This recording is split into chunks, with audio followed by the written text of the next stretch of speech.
एक तरफ कोरोना महामारी के चलते शहर व गांव में लोगों में दहशत का माहौल है।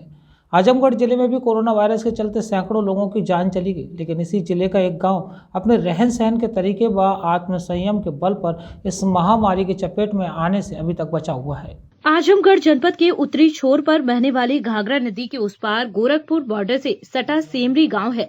इस गांव की आबादी करीब 1000 है और विकास के नाम पर इस गांव में अभी भी बहुत कुछ होना बाकी है। आजमगढ़ के महाराजगंज ब्लॉक अंतर्गत आने वाले इस गांव से जिला मुख्यालय से ही दूरी सड़क मार्ग से करीब 90 किलोमीटर है।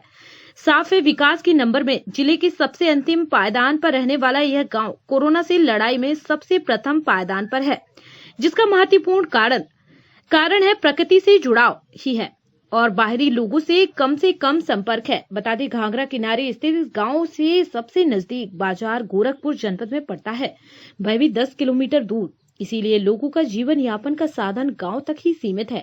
बता दें, घाघरा नदी से मिलने वाली मछली मुख्य खाद्य सामग्री है, जबकि खेत में उगने वाले अनाज व सब्जी से पेट की भूख शांत हो जाती है। कोरोना जब से फैला है तब से यहाँ के लिए रोजगार के लिए बाहर नहीं जा रहे। निवर्तमान ग्राम प्रधान दशरथ निषाद कहते हैं कि गांव में सब जानते हैं कि घर में रहकर ही कोरोना को हरा पाएंगे। किसी को बाजार जाना भी पड़ा तो वह कई और परिवारों का सामान लेकर आता है। हमने अपने खेत की सब्जी, चावल, गेहूं, घाघरा नदी की मछली के सेवन से इम्यूनिटी बढ़ाई है और कोरोना को गाँव में नहीं घुसने दिया।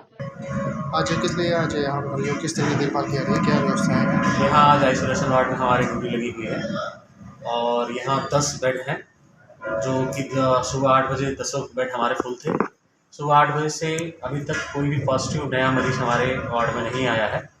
हाँ, एक मरीज की मृत्यु हुई है और एक मरीज डिस्चार्ज हुआ है स्वस्थ। ऑक्सीजन की क्या स्थिति है? ऑक्सीजन यहाँ अवेलेबल है। जैसे मैं ड्यूटी पर हूँ, ऑक्सीजन लगातार अवेलेबल चल रही है, सभी मरीजों को ऑक्सीजन मिल रही है। जैसे भी आपने बताया कि कुछ लोग आज लेट से आ रहे हैं, तो कैसे क्या करेंगे उसके लिए? ये तो सतर्कता तो बहुत ज़रूरी है, क्योंकि ज़्यादातर पेशेंट जब देर हो जा रही है, ऑक्सीजन सैचुरेशन काफ़ी घट जा रहा है, तब हमारे पास पहुंच रहे हैं। अगर लोग ये शुरुआती लक्षण पकड़ लें और ऑक्सीजन की कमी समय रहते अगर वो पकड़ लें और हमारे पास आएँ, तो हमें बचाना बहुत आसान होगा, क्योंकि देर से आने में हम अपनी पूरी कोशिश करने के बाद भी कई मरीजों को नहीं बचा पा रहे हैं। अभी क्या स्थिति है?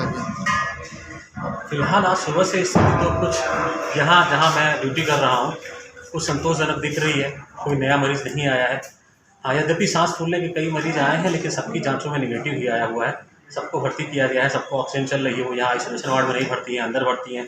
कुछ लोगों को साई हॉस्पिटल भेजा गया है, कुछ लोगों को सहज हॉस्पिटल भेजा गया है। आजमगढ़ से क्यामुद्दीन आशमी की रिपोर्ट।